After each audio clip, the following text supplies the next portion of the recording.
Good morning, boys and girls.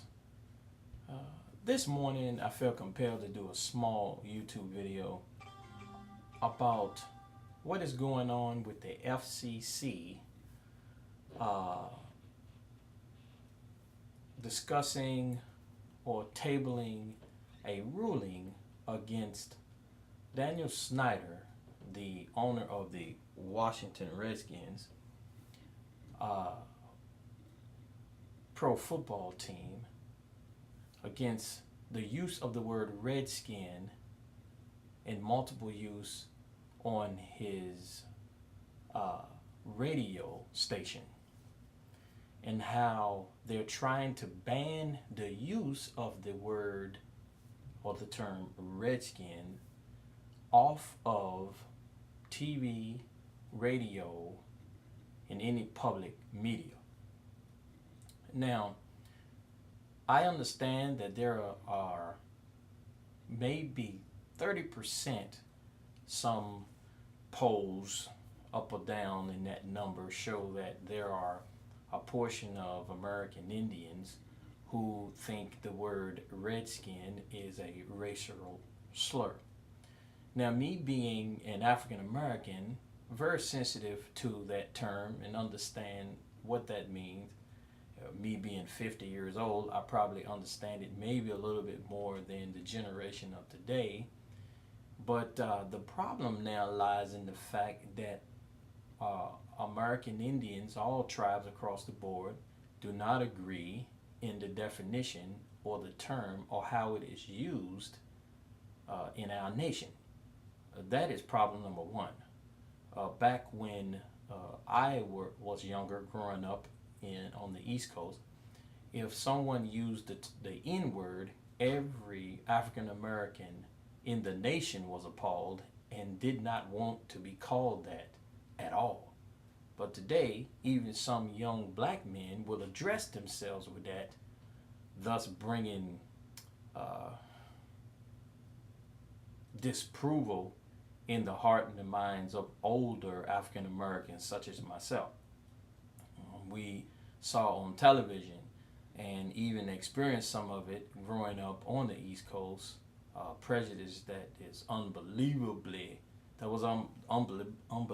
accepted in that day. And so it conjures up all kinds of thoughts. And I can understand that, but my focus is, do American Indians across the board see that word as offensive? And is it being used as an offensive term by the Washington Football Club?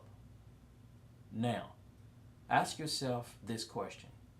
Would a person who owns a business, who wants public approval and wants the use of their commodity, name themselves a racial slur? It doesn't make any sense. Who would do that? Who would even want to put that kind of negative connotation on their corporation? Obviously, when the name was title was given to the football club, it was not offensive to anybody. Matter of fact, the Redskin logo was designed by an Indian chief from the Potomac. So Indians have always been, Native Americans have always been in the forefront of the Redskin mystique, to honor them. Even their fight song talks favorably and honors the historical strength and agility of the Native Americans. So it's not that the Washington Redskins are trying to demean the Native Americans, but they're trying to bring out and call upon their own organization to represent the positive and strong characteristics of Native Americans. Now, on top of that, I would also like to say that our government, because the FCC is a federally funded and energized portion of the American government, they are stepping in to some very slippery slopes. First of all, they're stepping into the right of free speech. Now, they're trying to call the word offensive or demeaning. The terms that they're using in that this lawyer who brought the complaint to the FCC against the Redskins is to do one thing and one thing only. That is to get or to keep Daniel Snyder from getting his or renewing his broadcast license. If they can do that, then what happens is they hurt his pocket. They really don't even have a case, and they won't win. But as long as you continue to bring negative publicity against something, pretty soon the public opinion will force you to do something, which is really not the American way.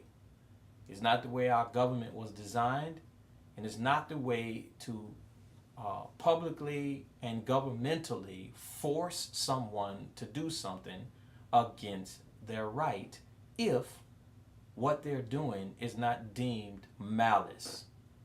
So we have a couple of issues here, and I look forward to hearing your response, but I want you to understand one principle before I go, and that principle is called precedent. Once you establish a precedent, it becomes a standard across the board. So, where do we draw the line? Maybe a cowboy will say, I don't like to be called a cowboy. It's offensive to me. I want to be called a herdsman.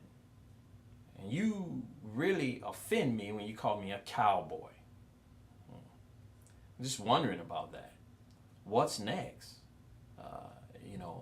Maybe somebody will get mad because somebody, maybe the Marlins, maybe somebody get upset because, I think it's offensive to call a baseball team a Marlin, which kind of makes fun of this endangered species that I care so much about.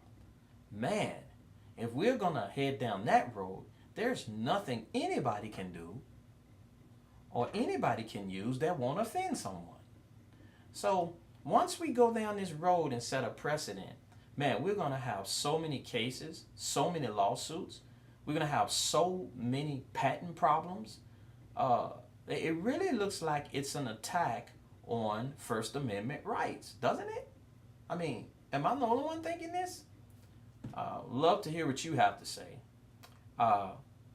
Please be respectful in your comments and be able to allow other people to comment as well. All right. This is TC signing out. God bless you guys. May the Lord be with you. And if you don't know him, now you need to know.